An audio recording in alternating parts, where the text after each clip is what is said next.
Një profesor i një shkolle të mesme në Gjilan po dyshohet se ngacmoi seksualisht një nxënëse të tij.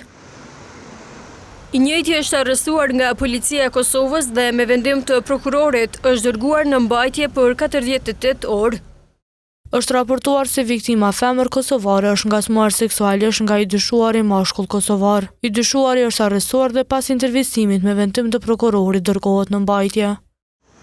Nga prokuroria themelore e Gjilanit, në një përgjigje për TV1 kanë thënë se kanë dorëzuar kërkesën për caktimin e masës së paraburgimit.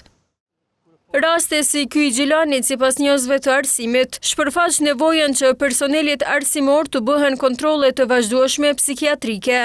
Me ditë që vërtet ai që po del, po ja besojmë nxënësit, është vërtet edhe psikologjikisht i shëndetshëm. Kështu që duhet sepse ne me kontrollat inspektorëve nuk mund t'i hetojmë këtë dukuri, nuk mund t'i identifikojmë këtë dukuri.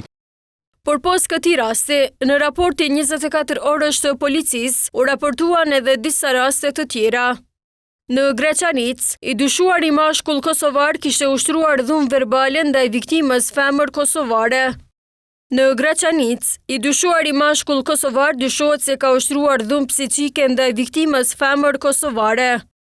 E në Fush Kosovë, një viktim femër kosovare është ofenduar dhe sulmuar nga i dyshuari mashkull kosovar. Të gjitha këto raste u raportuan në policinë e Kosovës brenda 24 orëve të fundit. Unë është e paparueshme, është e dënueshme dhe është alarmante. E kemi një infrastrukturë ligjore të mirë e cila ilustron këto dukuri, po problemi është që ne kryesisht po merremi me pasoja dhe mungojnë programet parandaluese. Aktualisht, në betejë ligjore për akuzat për ngacmim seksual është profesori universitar Gjevat Krasniqi.